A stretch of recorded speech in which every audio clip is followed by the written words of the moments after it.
Hey, what's up everybody? Prospector here with Watch Your Realms. We have some crazy updates coming up, and I just wanted to talk about a few of them. Anyways, without further ado, let's dig in.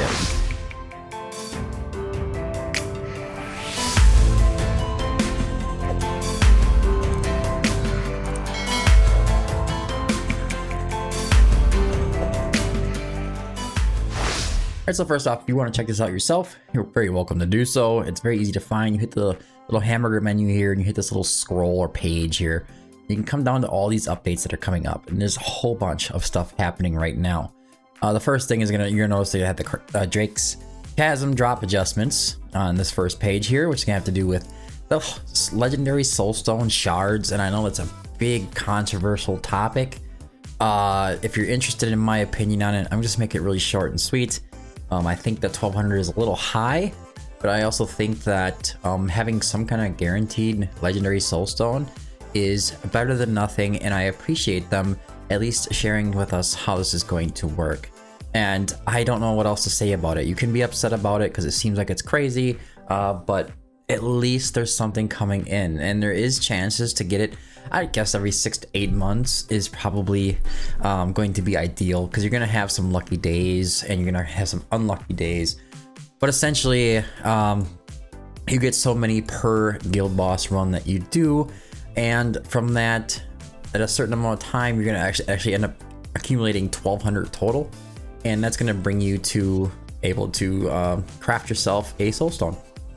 It's kind of the baseline of how things work in the game, and I do appreciate them putting it in there, and but I do think that 1200 is a bit much, but it is what it is. You know, it's their game and they don't want to guarantee too many soul stones.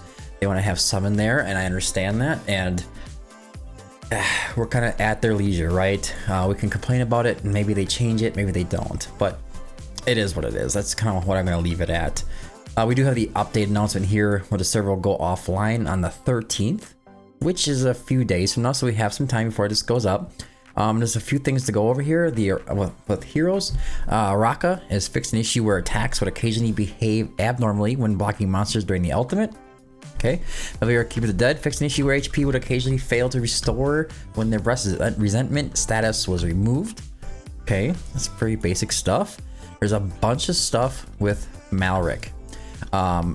I don't know if they don't feel like he's being used enough or what it is, but anyway, skill adjustments added extra skill, Rune of Deception in Malriks Halls of Illusion, so it's in Malriks Halls. When the ultimate is cast, one additional wizard rune is granted to one ally with the highest attack on the battlefield. So on the battlefield, not just in his range. Malriks will not switch forms based on this rune. This effect can be triggered one time per deployment.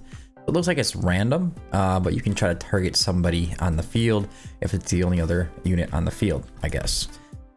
When casting the ultimate, rage restored to heroes granted wizard's runes, or the caster is enhanced from 5 to 10% to 10 to 20%, and it's changed from when casting the ultimate, Malriks permanently gains 3 to 5% attack up to 5 times per battle. It is adjusted to Malriks permanently gains 6 to 10%, so he's just getting a straight buff, and so it's really nice that they're doing this. Awakening adjustments, ice storms on awakening level 1. Ice storm's chance to inflict runner's bite increased from 70% to 100%, so definitely a big change. Fixed a bug where rage would be incorrectly restored when other allies were in range. Okay. They claim once again that Diao Chen's Moon's Radiance, that they fixed an issue where she would occasionally cast her ultimate when she's not supposed to during the arena auto fight, and she does a lot, and sometimes she won't cast it initially and go into inspiration mode in the auto fights, and it kind of sucks when that happens because it makes your battles just they either win or lose based on whatever Diao Chen decides to do. Fixed an issue where some heroes and monsters would occasionally cause battle anomalies when attacking already dead units. That's weird. Fixed an issue where Beelzebub's ultimate AoE damage reduction effect for allies in range would only apply to non-full HP allies. Fixed an issue where tactician heroes would slow down game speed when using skills while under control effects. I heard about that one. I've heard that people were having issues with the tactician heroes on the field and causing a lot of game lag, but I've never experienced it myself. Drake's Chasm's drop adjustment, and boss chests from Drake's Chasm number 3 or above, chests that previously could drop unpolished legendary soulstones will now additionally drop the shards for soulstones, not the legendary soulstones, the polished legendary soulstones. And yeah, you can see more details in the system notice if you want to see that. Guild War is going to start. Obviously, we're going to get some new maps. We're going to, I'm trying to think of anything weird in here. New demon soldiers as well. It looks like we're going to be getting Bloodmend Rats, Demons, Ember, Fire, Templar, and Batwing's Banshee. That was pretty cool. See how those do. Definitely going to be able to check those out now on the test server. They start sending us some void cores. I think they might have sent some in. We could use a whole ton of them just to try to test these things out.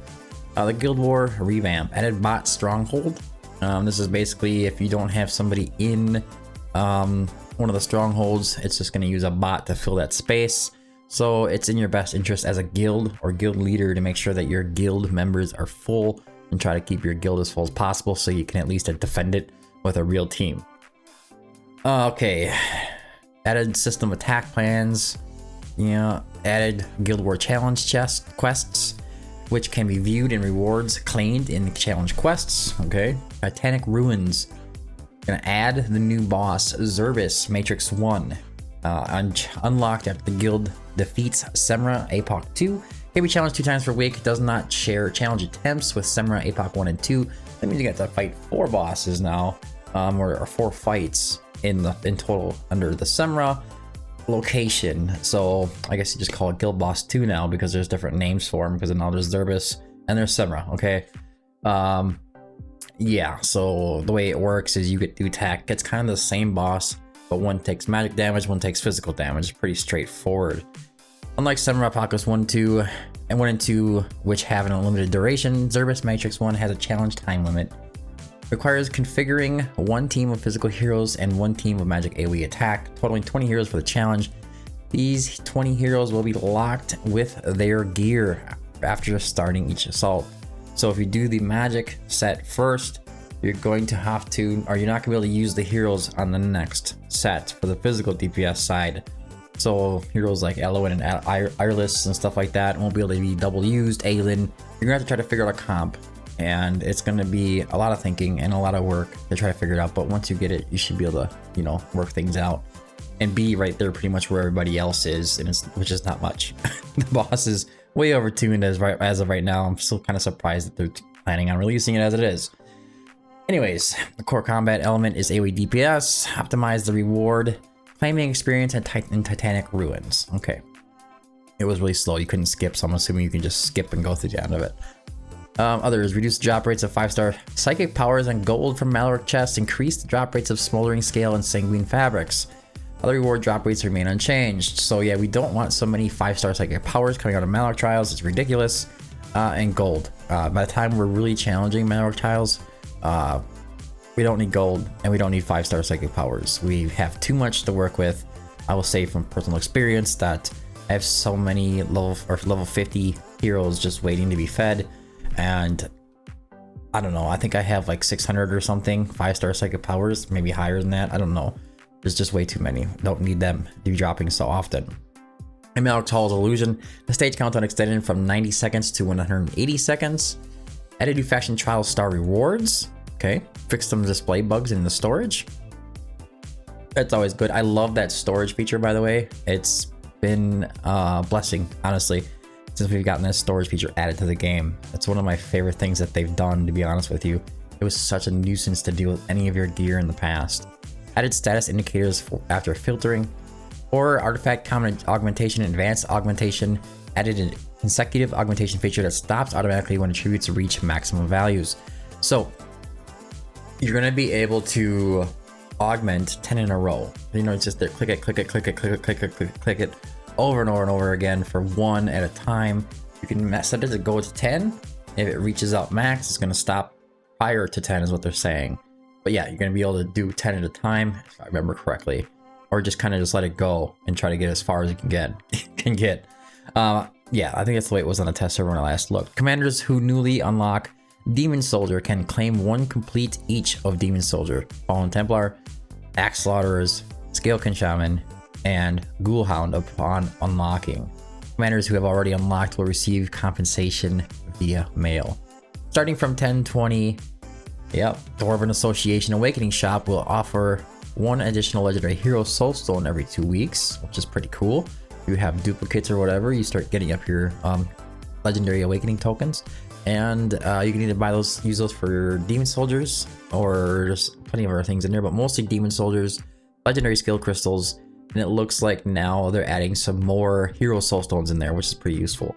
This means you can exchange for 3 different legendary hero stones in 1 week, and 2 different legendary rarity hero soulstones the following week. Ultimate Hero Pack rewards from Arrival of Heroes Ultimate Leaderboard now include additional legendary heroes. Now there's like a nice fancy little new update intro here, which is going to show you the new boss, the Malriks illusion map, the reward optimization. This is basically the bulwark form, spellbane form. One is magic, one is physical. It's going to show you some recommended heroes, which is pretty accurate. You're gonna like Valara is pretty required. I'm gonna really struggle on my account with this, and you know, guys know my account is pretty goated, to be honest with you. Just don't have Valara and everything kind of goes amiss. Ingrid's gonna be good. Neja, I actually haven't tried Hatsuit. They say a summoning team is gonna be a good option. You see right here a little sneak peek of the 2 new heroes that are going to be coming to the game. We will check those out as soon as they're available on the test server, guys, so don't worry about that. Then we have tank heroes, because the tanks are just a massive requirement. And honestly, I'm going to be completely honest with you, the only one that does a really good job is going to be Cyrus, and it's because he can completely mitigate damage with his skeletons. The other 2 are great, but at the same time, there's so much damage coming in that no matter what hero it was, just can't survive. It just can't survive, and it's going to need unyielding. Gonna need some kind of like major damage reduction because it hits like for like 300k pretty early on, so getting more damage is almost impossible.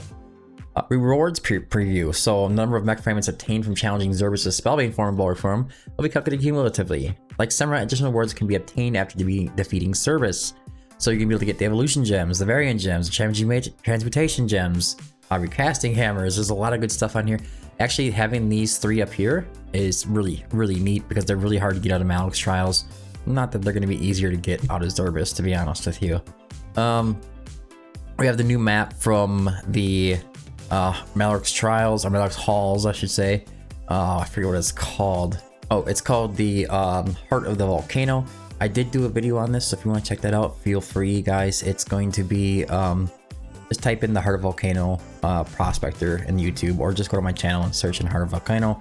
I kind of go over like the first couple levels and just do like a sneak preview. It doesn't seem as difficult, but it is more focused on AoE platform heroes, or at least platform heroes, because there's only like a couple spots you can put down ground heroes, and then it's going to be mostly platform. The original Malriks stage, the sewers, is a lot of ground units that you're going to be using. In this one, it's going to be a lot of platform units. So kind of a neat little way of doing things. Let's see. Yeah, see, it's talking about platform heroes, AoE attack heroes, summon team is going to be a good one, etc, etc. Then we have the rewards optimization, and then we have Guild War Season 11, which means that Gladiator's Gauntlet is going to be coming again. As for my guild, we'll probably get kicked out after the first fight, because we always end up going against one of the top 10. I don't know. We try to lose one, win one. We tried a few things, and every single time it's like definitely really difficult teams that we end up fighting the first round. So we always get kicked out in the first one. I guess that's okay. We would prioritize it, but we don't prioritize it that much. Not like kicking people out and searching for the elites and, you know, whatever. We try to keep a positive guild going. Let's see. I think there's some stuff down here. We have event notices as well. Okay, so the Sage's return. Sun Wukong is coming back, and for me, this doesn't mean a lot because I'm not going to be able to summon for him, but there is some other banners that I'm going to enjoy. And if you have an A5 Sun Wukong, there is Ryzan on the other banners, and you're going to be able to enjoy that. It's pretty fun. I mean, they're pretty good heroes. Ryzan's actually a really good hero, so it's going to be right down here somewhere. Where is this? Ryzan and Yuri. So I want my Yuri to be awakened further, and I would love to have a Ryzan. He's a really good hero. His damage is legit. It's just straight legit.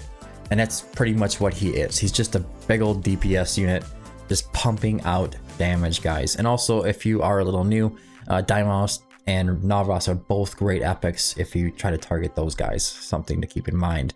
But back up to the top here, we do have the Sage's Return coming in, and it's going to be coming with the special Great Sage Saga event, which I think it's the one where you get to actually run around the map as Sun Wukong, which is really cool. It's one of my most favorite events in the game that's come out so far.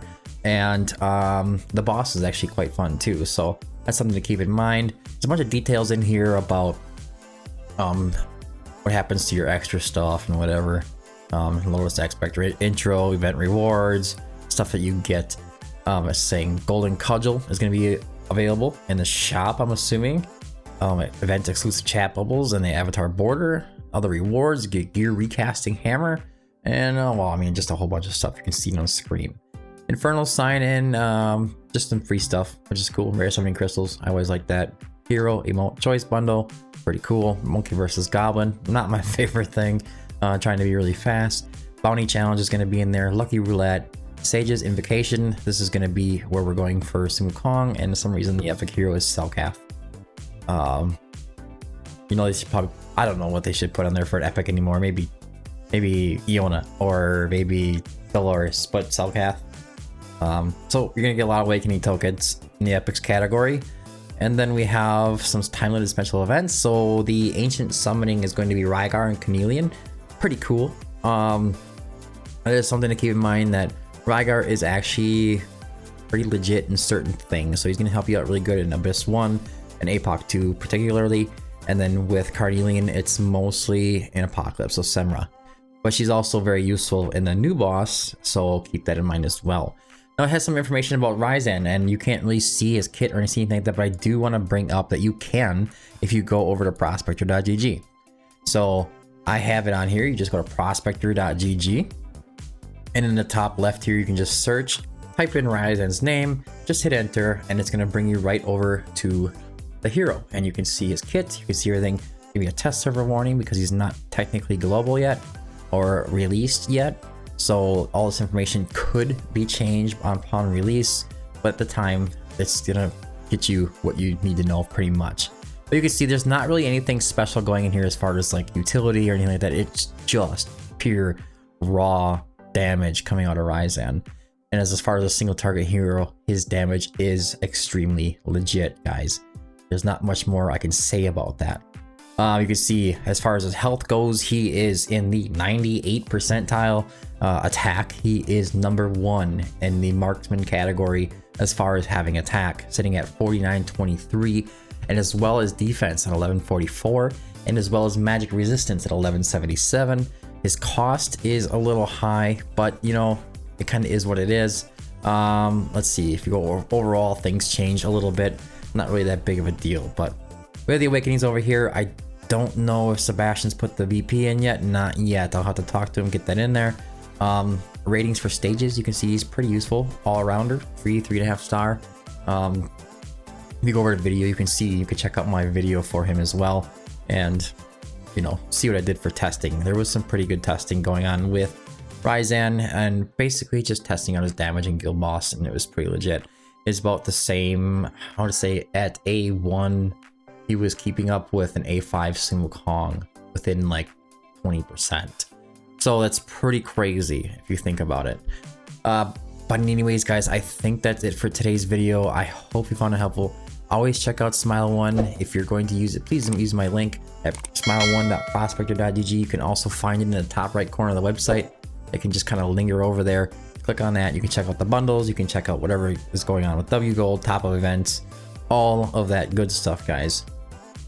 And I think that is it for today's video. I hope you found it helpful. If you did, don't forget to like and subscribe. Make sure you check out prospector.gg. Make sure you check out Discord. And I've been the Prospector. Thanks for tuning in. And until next time, keep digging.